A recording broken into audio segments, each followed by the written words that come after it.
demande le meilleur. Et donc les points à toi à la boule.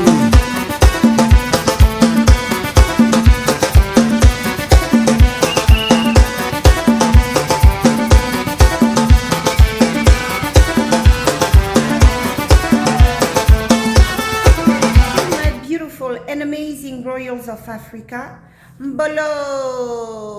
Mbolwani, my dear people, this is your queen, Ngningone, second of the name, 17th generation crown queen of the Fangs and of the Diasporan Africans, also known as the Immortals.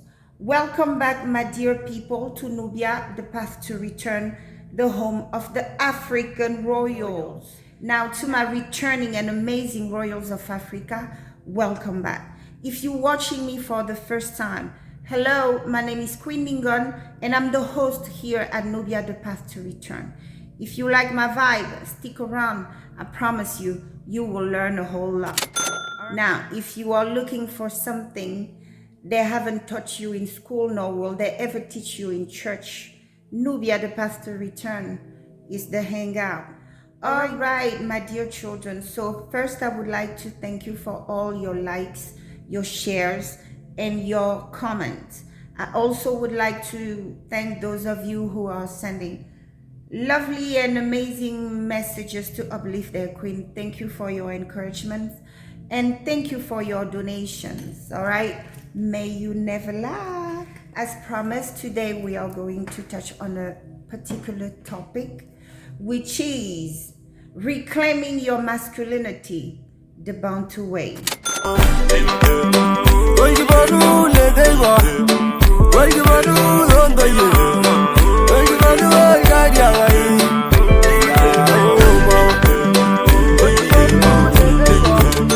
right, my dear children, without further ado, let's jump into the heart of the matter.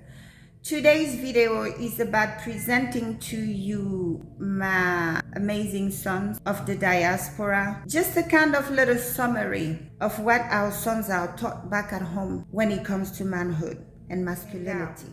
All right, my dear children. So today, who has the spotlight? Our sons have the spotlight today. So start to finish, this video is going to be about you. Why is this message today very important? This message is basically a little summary of what our sons go through at home through the rite of passage. Now, as you know, it's an initiation into manhood. So in today's video, I basically kind of summarize the key points which are taught to our sons when they go through that process. Okay, so first off, before we start, I would like to give a round of applause to our men in the diaspora. Okay, so as everybody knows, our children were taken from us at a very young age. The age range that was targeted were young ones who haven't even gone through the rite of passage initiation. As I said in previous videos, it was intentional, because if you kidnap somebody's child, you know, very young, at a very young age, even before you have initiated them to your culture and spirituality, it would be easier to make of them whatever the captor choose to do. But nonetheless, our children survived, and even you know, no matter what they were put through, some of them really thrive and are even still example to other ones around them. So I want to make sure that it's clear to anybody out there who will tumble on this video. Our sons, they made it, okay? They didn't have any elders around them to tell them what's what. They basically raised themselves. So I want to make sure it's clear out there. And I want our sons to know that your queen is very proud of you. No matter what anybody says, okay? The African child, the black baby, the African baby is the most beautiful baby you would see in any nursery. So first of all, I would like you to know that as far as we, the African women, are concerned, the African man, the black boy, is the blueprint to manhood and mankind. First of all, you have to understand that the African man is the blueprint to manhood. There's no man out there finer, stronger, more virile, more resilient than the African man, until proven otherwise. Besides, he's the blueprint, he's the prototype. He came first, and from him came the rest, until proven otherwise. You came first. So you are the father of mankind, and your woman, the African woman, is the mother of mankind. With that in mind, you have to understand that Tata Nzambe blessed you in so many ways, our dear son. As the firstborn, guess what? You were loaded with everything. You were loaded with beauty, charm, grace, strength, intellect, spirituality, everything. Tata Nzambe blessed you physically. You are the most gorgeous man out there. No matter the kind of shit we throw you in, you dazzle.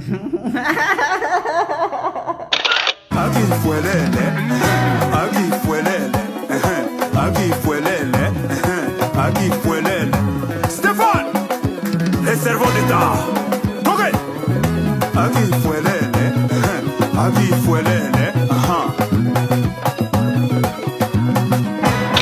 My dear children, first and foremost, we have to go back to the beginning of all things. Where do we get that masculinity thing? Because I know we live in a feminist world where we are made to believe that, oh, we are all equal. No, Tata Nzambe made it clear. Just like in heaven, there's a Father God, there's a Mother God. Each person got their strength and their attributes and so on. Same thing, as above, so below. On earth, we have our kings and we have our queens. I have to kind of like to go and pick a Bible verse because I know that's what our children in the diaspora are familiar with. This is what they swear by. Although that book is not complete or completely accurate, but let's work with what is in there, all right? Because he takes the owners of the stories to be able to break it down. So I would like to invite you to grab your Bible and go to Genesis chapter 2 verse 5. So Genesis chapter 2 verse 5 said, "Neither wild plants nor grains were growing on the earth, for until had not yet sent rain to water the earth, and there were no people to cultivate the soil." The Bible verse, for those of you who follow me on Patreon, please refer to the video titled Understanding the Sexuality of the Bantu Man and the Bantu Woman, part 1 and 2. So in there it is established that, so our elders teach us that in creation, in nature, that our men are the sky above us. So the sky in creation, in nature, is a male principle, and the earth is feminine. So the men are the sky, meaning the roof above our head, and we are the earth that grounds him. Okay, we ground him. We are where he put his foot. We are that earth, but he's the sky above our heads. So now this Bible verse is giving us the role of the sky. All right, so it says, "Neither wild plants nor grains were growing on earth, for until you had not yet sent rain to water the earth, and there were no people to cultivate the soil." So basically it's telling us that until the sky does send rain to water the earth, nothing is happening. So number one, the man is the one above us. So we covered in the sexuality of the Bantu man and women, part 1 and 2. The role of the man. What does the sky do? The sky feeds the earth through rain, by releasing rain. All right, and when the sky feeds the earth retains that water, and then she transforms it. She works her magic and does something with it and give it back to nature in a form of flora. She creates what? Plants. Whatever the sky releases onto the earth transforms it and does something. Same thing when it comes to man and woman. Whatever the man gives to the woman works her magic with it and gives it back to him. If he gives her a male seed, she will work her magic and produce a male child. If he gives her a female seed, and then it will be a baby girl. So you see, if he gives her love, she will blossom her garden. If he gives her a headache, she will wage war. So here, it is established that the sky is above the earth. And until the sky feeds the earth, nothing happens. There's no greenery, there's no human being, there's no nothing. This is where we, the Bantu people, get that the lineage start with the father. All right? We belong to our father. Our lineage is through the father. That's why the father names us. It's true there are some matriarchal tribe and stuff, but we is through the father. He's the starter of every show. That's why for most Bantu tribes and stuff, in a community, in a society, if a woman doesn't have any male children, fellow women consider that she hasn't started. Because until you make that marker, the one that will pass that DNA, that male DNA that only them can have to swap in order for us, the female, to find out who our daddy is. You see? So this is where we get it. So he's, he makes it happen. So this is the role. He has to roof us. He has to feed us. He has to shelter us. He has to clothe us. He has to do everything. When you fall, get up, oh, oh. And if you fall, get up, eh, eh. Tamina, mina, sangalewa. Cause this is Africa. Tamina, mina, eh, eh. Waka, waka, eh, eh. Tamina, mina, sangalewa. This time for Africa.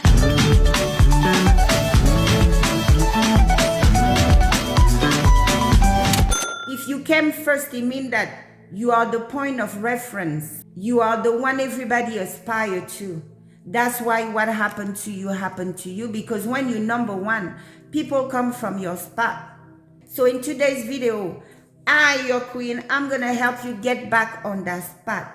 So first, before I could even tell you about reclaiming your masculinity, I would like to cover first the step you are to take. Like in the educational system, they have prerequisite classes.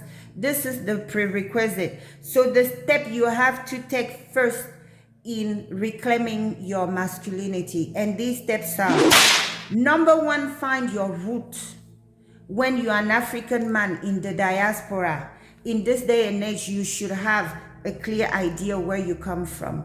Now, as you know, when people started, getting their African ancestry DNA and stuff, it was more accurate than it has become lately, because we've been able to pinpoint our people, to place them on the map. We can look at you guys and we can say, we know the tribe you come from, due to the way you look. We never lost track of our people. Our genetics is we know our people. So now we're noticing more and more that they're trying to politicize it. Wherever they want to send people, they're just doing whatever. And we can't complain. It is to be expected. How should we solely rely on the same people who scatter us, rely on their science and their database to now help us, find our roots? We kind of have to expect that. But in one of my other videos, I also talked about the traditional DNA test, which is basically through our priesthood. Whenever we want to know something about our ancestors, as you know, they burned down the library and stuff, we go through the spirit realm. Okay, we go through an initiation, we go and meet them in the other realm, we talk to them, we get the info we need, and so on and so on. So we also have a way to find people's root by just, calling on their ancestors for them to come forward and reveal where they come from. Isn't it a more secure way of finding out where you come from? So number one, you have to find out your root. If the war was waged against you to get you lost, how do you checkmate that? By doing everything necessary to trace down to find your root. Number one, finding your root would boost your self-esteem. Okay, you will have a sense of belonging to a land, to a group of people, to a culture. Very important. Number 2, you have to adapt a spiritual health routine, spiritual cleansing, because yes, life in captivity, it was full of curses and abomination, not only for you guys over here, but over at home also. But at home, we fought them in a way that you guys in the diaspora couldn't fight them. We were the parents at home. You guys were the kids that took away, and you were taken into a foreign environment, but you fought them the best way you could. So at home, they didn't get to they met a different kind of resistance. When people lined up in the morning to have their limb cut off before they could work as slaves, they met a different kind of resistance. But as to for you guys, in the process, they made you guys commit a lot of abomination. And one of it is incest. You know, brother sleeping with sister, son sleeping with mom, and all these things. So in reclaiming your masculinity, in, you know, being healthy, both physically and spiritually, we have to cleanse. Africans, we understand our history, what happened. But luckily for us, for any ailment, there's a remedy. Don't believe the people who are going to tell you, oh, we the people, we just pray, you just know. Our people, when we have been defiled, there's a whole cleansing ritual we go through. There's even sacrifices, offering to be, so that, you know, that karmic debt is broken. Don't believe in people who are going to say, just a prayer. No. We African are the earth element of creation. The black people with the earth element. Our medicine, our food and everything is in the soil, the ground. Okay? So that's why we bath, we cleanse. And for that, I already mentioned my store, NUBIATheStore.com. There's a whole spiritual self-help section where you find soap to cleanse. The Jordan River is good for cleansing when you have been exposed to defilement, such as rape, such as incest. All right. Now, the boomerang is for those of you who's been, you know, receiving spells from all places. So the boomerang would wear off the effect of witchcraft and either send it back if you choose to, or transmute that energy and put it to your service. And then you have the warrior shield. When you are cleansed, you want to protect your aura, you know, heading out. So you have to, you know, adapt. I would suggest that those of you who know that in your bloodline there's been incest, there's been, start cleansing. Cleanse. Okay? I know that recently when I announced the soap, our competitive daughters, these crazy girls who all they want to do is bind people, cast spell, they started uploading video telling people how they don't need no soap, no nothing, that all they need is just a word. As usual, you're going to find the black woman, the African woman, sabotaging her own. But don't listen to them. This video is for you, our sons. Go and cleanse. Get the solar scrub. Scrub yourself from head to toe. Many of you are engaging into some demonic sex. You guys let these girls sit on your head in the name of freaky sex. They're binding you. They're making you a slave. If a woman sat on your head, if you put your head between a woman's leg, get the solar scrub. Scrub your bald head. Scrub your entire body. And then follow that scrub with the boomerang soap. And then you can, to change every now and then, you can use the Jordan River or the boomerang at night. And in the morning, use your warrior shield. Do that for 1 week. Cleanse yourself. All right. Number 3, reconnect with your ancestors. I won't make this video about how to. I already have videos about it on my Patreon. The link is in the description box below. There's also a book I wrote, Reclaiming Your Birthright. You can find it on Kindle, Amazon, by Queen Ngningone II. It gives you the step-by-step, the fast you have to go through to reconnect, to reconcile with your ancestors. Okay, an African man works with an army of God in the spirit realm.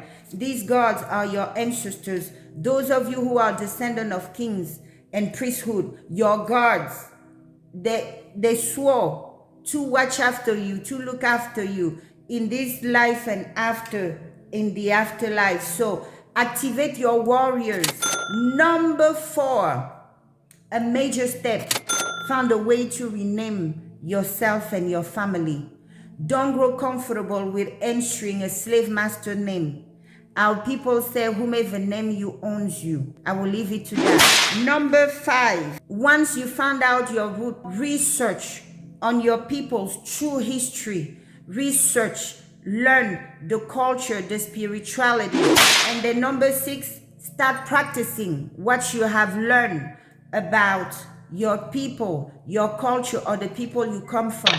Another thing, it's common that DNA tests or whatnot may reveal that you're from a tribe that today doesn't really attract you, but follow your gut, follow your instinct. Even if the test says something, but whichever culture calls you, because you're going to find a pull towards something that has nothing to do with how publicized that tribe is or whatever, no, but just a natural pull. Trust that. That's your ancestor pulling you, showing you to which spirituality, to which group of people you belong to. Aquí fue lele, aquí fue lele. Yo sauce, sala sauce, sala sauce, sala sauce, sala sauce. You know, found out what your spirituality is, how you guys, you know, do the marital rites and stuff like that. And you, as the head of family, you are to start teaching your crew, your family, your wife and children. You have to, you know, start taking these steps in educating everybody around you, you know, before we can even go and start feeling worthy of being a masculine in a diverse society that had made you a slave. How do you rise back from it? Okay, my children, I hope you understand. So number 7 is, connect with the local representation or authority of your people. Let's say they tell you your DNA say that you Fang. Look for the Fangs. Look for association of the Fangs in America. Go there and introduce yourself that you are a Fang born in the diaspora. Your DNA test said that you're one of them.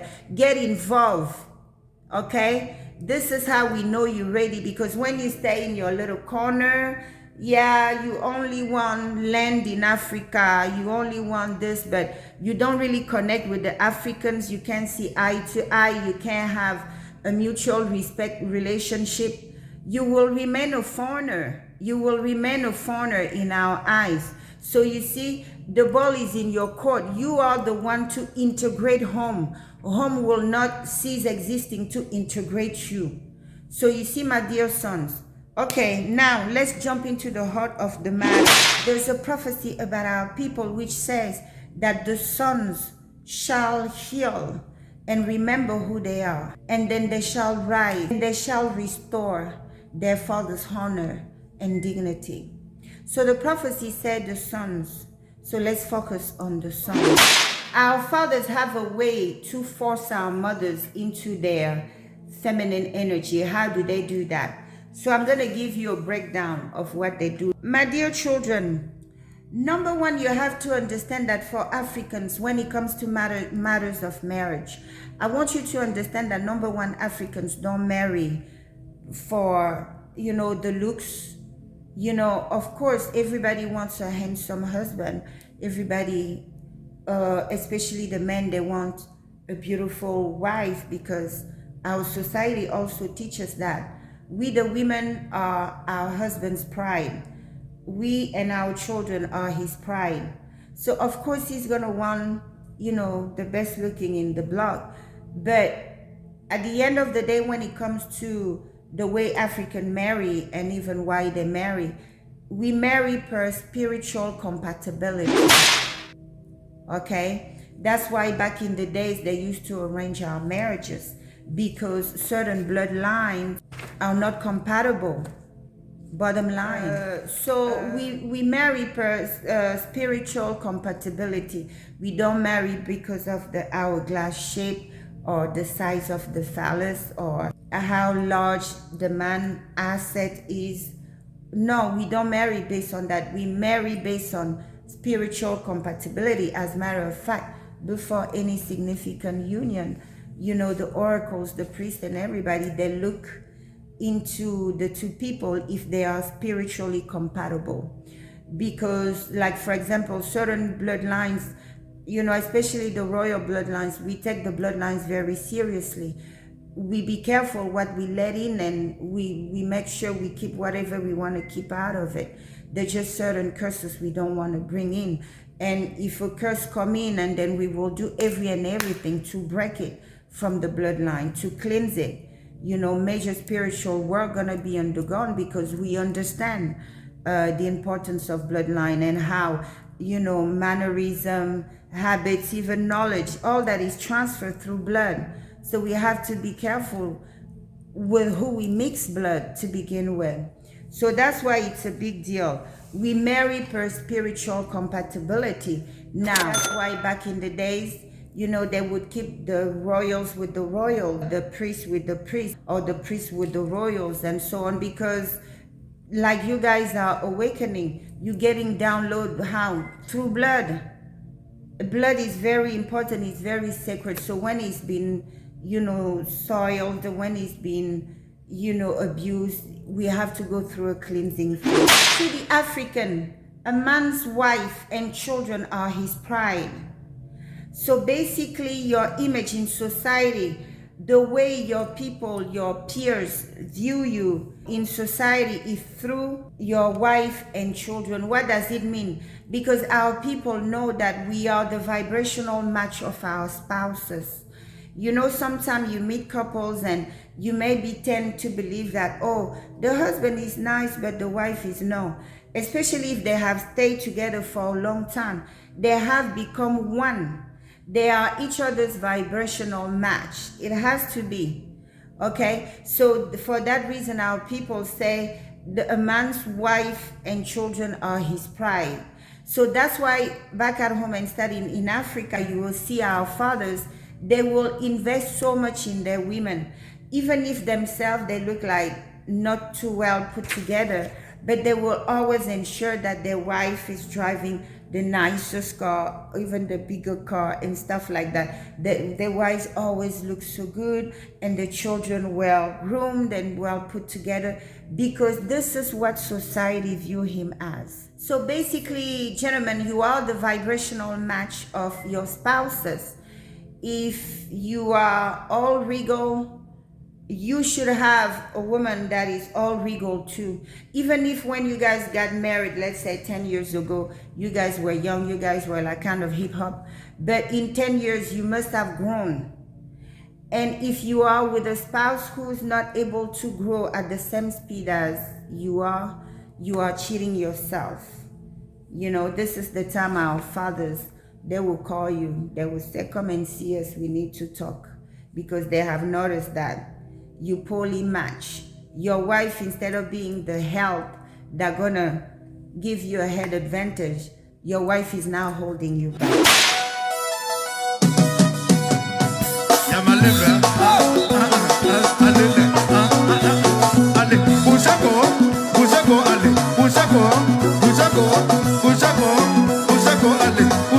My dear children, our elders tells us that our sons, our fathers, our men are the sky above us, the roof above our head. So they are to shelter us and protect us and provide for us, just like the sky releases the rain onto the earth for Mother Earth to produce the flora. So there's a rank, all right? Our elders also tells us that our sons, the men, are the rulers of the physical world, while the women are the rulers of the spiritual world. So with that in mind, you have to understand that you have a leadership role by default. When you represent the heavens above the humans, it comes with a lot of responsibility. The responsibility is no matter what you do, no matter what situation you find yourself, you have a woman, you have children, make sure that you are that roof above their heads. You are that rain that feeds them. You are the one that clothes them. You are doing your part. So we, the African women, the African girls, we are taught to never compete with the man, because you know, the man is the roof above our head, all right? We can't compete with him. We understand that his strength, his everything. He's the ruler of the physical world. So physically, he's going to be stronger than us. Okay? So in raising our daughters, we make sure they know that. So we also make sure our son know who they represent in the tree of life. They are our roof. So a lot of responsibility falls on them. So in reclaiming your manhood, my dear son, wherever you are doing or wherever you are living, make sure you are the provider, the sole provider of the roof above your head. Yes, it's very important. You have to be able to pay your rent in full or your mortgage in full. Back at home and stuff, what we have observed and stuff, our fathers, they secure the house and they secure the food and all the bills, no matter what. And guess what? They will secure the pocket money. Yes, they give their wife a salary or an allowance or whatever for her upkeep, because she's his reflection in society. If you have a wife who have taste of luxury and stuff and blah blah, and she want to lead you into using her money to do this, put a break into it. Don't go live with a woman in a place you cannot afford. That's why. So you have to be that roof, you have to be that rain. Basically, you have to love her. It's very important, because when you do that, I'm going to tell you what it does. When you are being that roof and you are being that provider to her, then the goodies are released onto you. And let me tell you what it does when you the roof. The goodies are released to you. When you marry to a queen, she start worshiping you. She start breaking a dance when you come home. She start really making you feel like the king you are born to be. Now, if you marry to a savage, she may just feel like you're just doing what you're supposed to do, like that. In the physical realm, unless you marry to a witch, unless you marry to a girl without home training, but at that point, she is to be forced into her feminine energy. And what is her feminine energy? To be that nurturer, to be that support system to you, to be that cheerleader to you, to be that one that gives you that boost of energy, to be that one who purifies you, because you go out there in the world, rub shoulder with demons, and come home. If she doesn't keep pure, she won't be able to purify you and keep you strong and keep you go-getting. She's the one who tells you that you are the it factor. She's the one who gives you that confidence, okay? Unless you marry to a witch. When you shelter a woman, you provide for her, you pay for her cars, her everything. It should force her into her feminine energy, which is of that support team, not the one that tries to compete with you, that tries to challenge every decision you make, that feels that, you have to run everything through her. No, at that point, she owes you that. And at that point, you're in your right to demand praise and worship from your woman. Okay, gentlemen?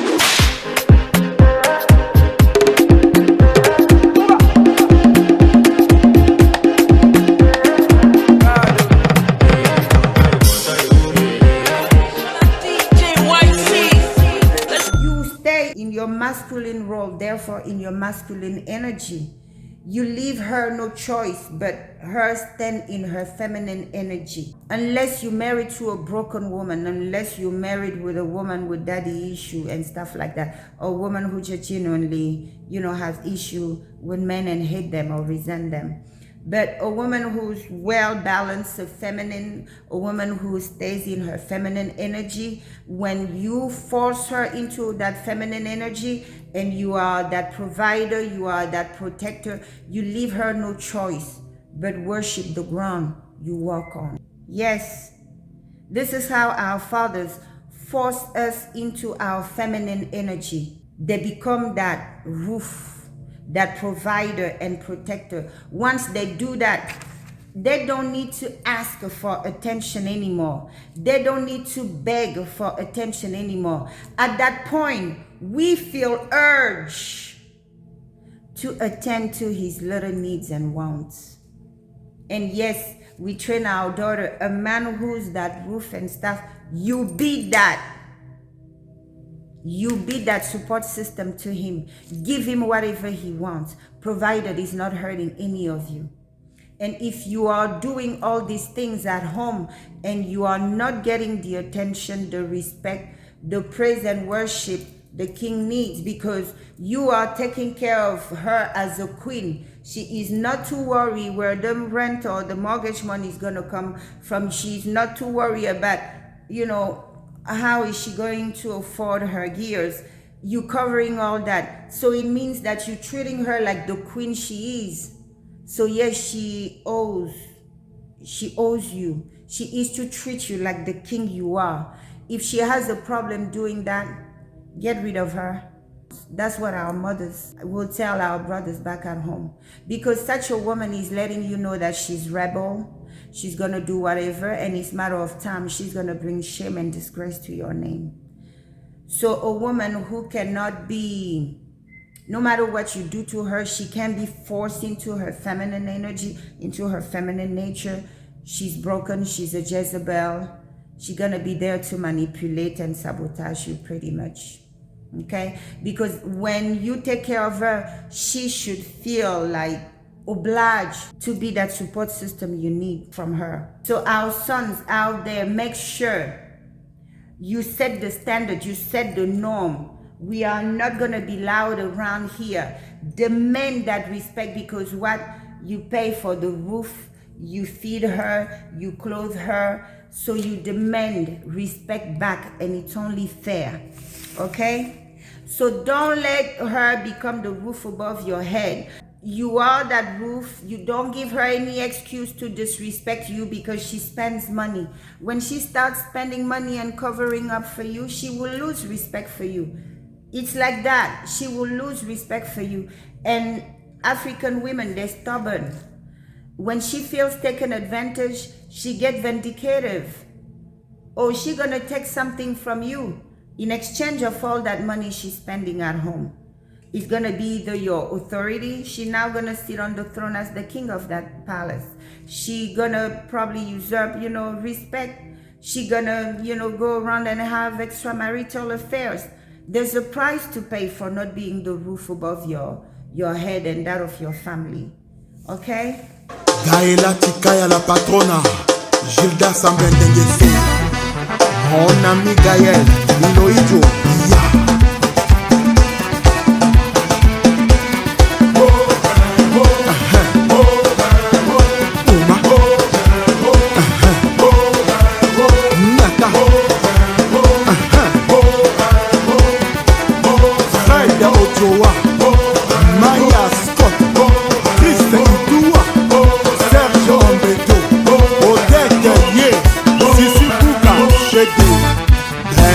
Le meilleur, et donc les coïndos à Toya la Bouni.